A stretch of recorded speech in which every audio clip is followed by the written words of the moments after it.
Hello everyone, my name is Haley and I am a student office assistant with the Orientation and New Student Programs Office. I'm about to wrap up my junior year with my major in Business Administration with an option in accounting. While I've been at Chico State, I've been involved in the Freshman Leadership Opportunity, Accounting Society, and Summer Orientation. Today I'm going to do a quick tutorial on how Zoom works because this is how you will be experiencing orientation this summer. So first off, you're going to want to go to the official Zoom website, so zoom.us. So if you've already used Zoom before or already have a sign-in, you're just going to go straight into sign in and you're already on your way to knowing how Zoom works.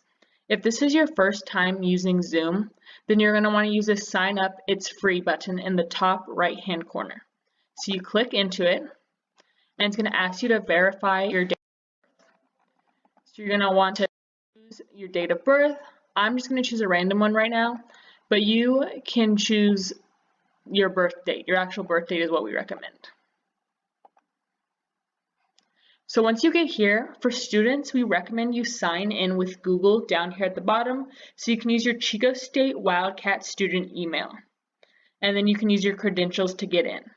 If you're here for a parent looking on how to use Zoom, you can use whichever one's best for you to use during our webinar series. So once you officially sign in and do the work to get Zoom, you're going to get an email to verify that yes, you want a Zoom account, and we recommend that you go in prior to your orientation session or webinar series and making sure you just make sure everything works on Zoom properly and that you've downloaded it. About 2 days before your orientation session, our team's going to send you out a link to your Zoom meeting for the day of your orientation. So once you get that sent to you, you're going to go to your email, click into it on the day of your orientation, and you're going to just want to quickly click into your link. So once you click into your link, it's going to go to this page. If it's your first time ever doing it, you're going to want to download and run Zoom. I already have it downloaded on my computer, so I can just open my Zoom meeting. So once you launch that Zoom meeting, you're going to get a screen that looks like this. So obviously, currently I'm the host, so I have more features and options, but I'm going to go through the options that you'll be able to see as a student participant. So first in this bottom left-hand corner, we have the mute and unmute button. So currently I'm muted, which means that no one else can hear me while I speak.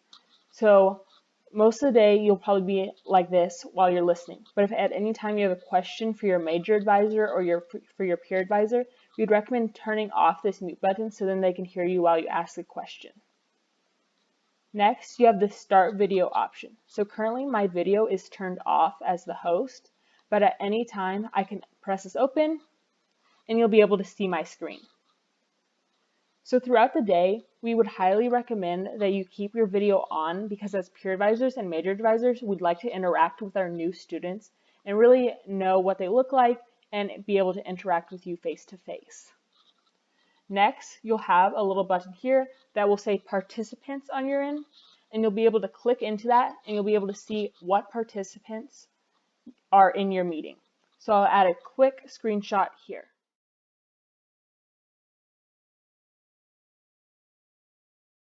Next, you have this chat feature. So in the chat feature, I'm going to add a quick screenshot here. So you're able to either write to the group as a whole. So let's say your peer advisor is talking throughout their presentation and you don't want to interrupt them. You can just quickly use this chat feature and write to them any questions so they can get back to it once they've completed their talk.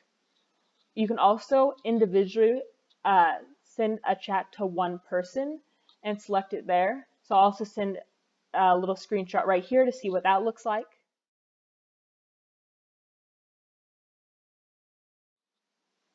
And that's a way you can just send it to one person in chat. Next, you have the share screen button. So you can press into that and then you can choose whatever screen you want to share. This is going to be really helpful when you register for classes.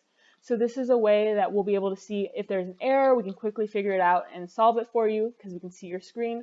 Or if you want to go over at the end and say, is this a good set of classes? Am I registered? We're going to be able to see your screen and know whether you're registered for your classes. So that's another great one during summer orientation. You also have up here the enter full screen. button, so you can click in that and it'll cover your whole screen, or you can also press that again to minimize it back down smaller. You also have speaker view. So if you click that, this is speaker view, so then you'll get a wider view of whoever's speaking. You also have gallery view, where you can see more people all at once. So those are your basic features for summer orientation that you'll need. We are so excited that you guys are going to join us at orientation this summer and that we'll get to see you all virtually, and we're so happy you're joining the Wildcat family. If you have any questions or concerns about orientation, feel free to email us at orientationprograms@csuchico.edu or call us at 530-898-5714. We can't wait to see you, and we hope this helps.